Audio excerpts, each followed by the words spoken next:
Welcome back, everyone. My name is Dariel. This is the Church of Reason, and we are going to be talking today more about Nostradamus predictions, but with a twist.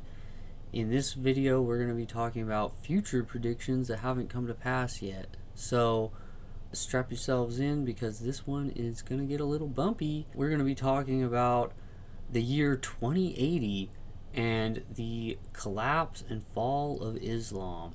Now, I'm not going to give you the quatrains because of the fact that this is a pretty touchy issue, and it turns out that the predicting of the future may be as dangerous in our time as it was in the days of Nostradamus. But I am going to sum it up for you as to what I found. So, let's get started. So the year is 2080, and what we're going to find is that there's going to be a man that comes out of the Middle East, probably in the area of Turkey or possibly somewhere further east, such as Iraq. We're not really sure about that yet.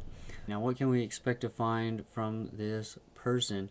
Well, he's going to be a prophet, and he's going to do a lot of strange miracles that are going to wow his audiences, and he's going to gain a following this way. Now, this person is going to be named Abdullah, and he is going to start this new religion.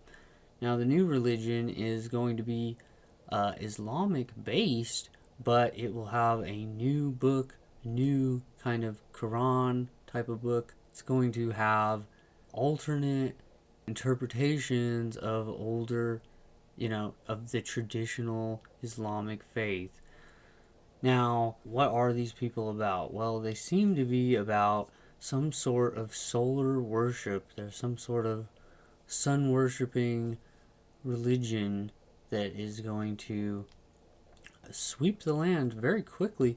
It's going to be mass conversions very rapidly, and it's going to have a lot of trouble with the established Muslim faith that is going to persecute them for their beliefs, and they are going to fight back. It's going to be a major holy war going on in the Middle East between Islam and this new religion. Now, for the sake of just giving them a name, I'm going to call them the solar worshippers, but we don't know exactly in what capacity they are going to be praying to the sun. But what we do know is that they are going to have a kind of fixation on solar eclipses. Okay, so something to do with solar eclipses will mark the beginnings of their arrival, and they're going to see these as signs and wonders to their faith. Okay, now the other thing that they're going to do is that they're going to be persecuting the Muslims and Christianity as well, and this religion is going to be very explosive when it first hits the field. There's going to be a lot of people that are going to be very shocked and surprised by this because of the miracles that this guy is going to be performing. Some such miracles are going to be including healing the sick, raising the dead. We don't know about, walking on water and all that kind of thing, but it's probably not outside of the realms of possibility that this guy's going to be doing some very Jesus-type miracles. Now, what we do know about him is that he's going to be resurrected twice. And the first time he's going to be drowned and resurrected, and then the second time he will be burned and resurrected. Essentially, it's going to be a situation where, he starts telling people a lot of, prophecies and things, and it's going to shake people up, and he's going to eventually be put to death for this. And when he comes back, he's going to have thousands more followers because of the miracle that he died and came back. And this will happen, like I said, twice, where it seems like he's dead, and then all of a sudden there he is again.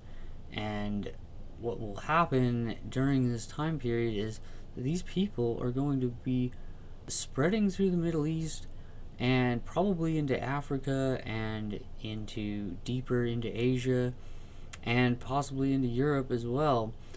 It's going to be a trying time for all faiths because of the kind of extremism that is going to come from this guy, and the people that follow him are going to be pretty harsh, and they're going to want to convert people. It's going to be similar to the rise of Islam, where it's a lot of people coming in and being told they're going to be put to death if they don't convert. So that kind of thing is going to be going on over there. Now, I should say that 2080 is the beginning point of this event, and it is going to carry on beyond the year of 2080 well into the future, because this religion is going to be here to stay, and it's going to drastically change the face of the Middle East, and we're going to be seeing a lot of different ideas come around, and there's going to be two different events that are going to really mark the rise of this new religion of these solar worshippers. The first of which is the liberation of women in the Middle East.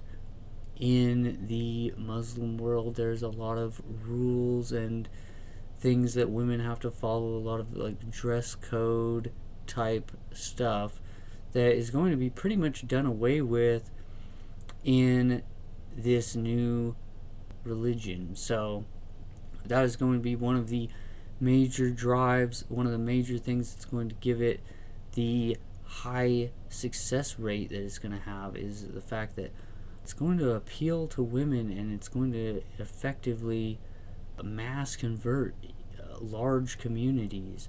Okay, now the other thing is that they are going to find their way into Arabia, and they're going to at some point take the Kaaba stone from Mecca and then move it into another location. Now, we don't know exactly where this location is going to be, but it's most likely going to be taken to the north, where it will be held and revered by the solar worshippers. Now, something that you're going to notice about these people that makes them different from Muslims is their turbans will be red, and they're probably going to be wearing mostly red clothing in general.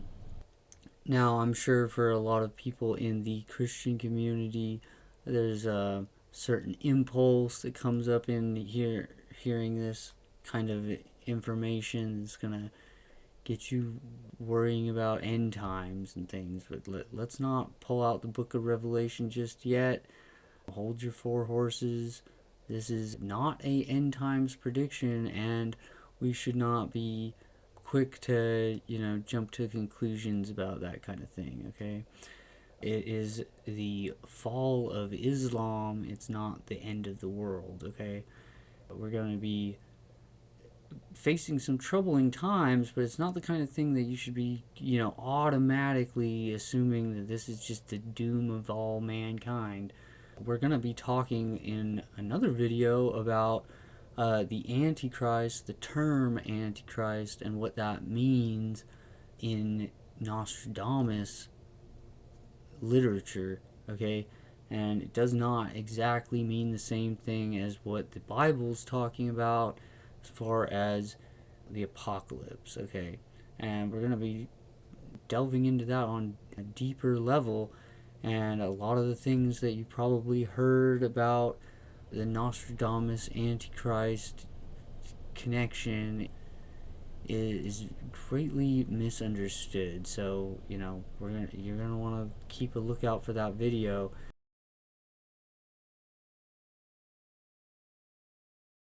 If you found this video to be informative, then you can show your appreciation in any way that you see fit, but mostly by hitting the like button.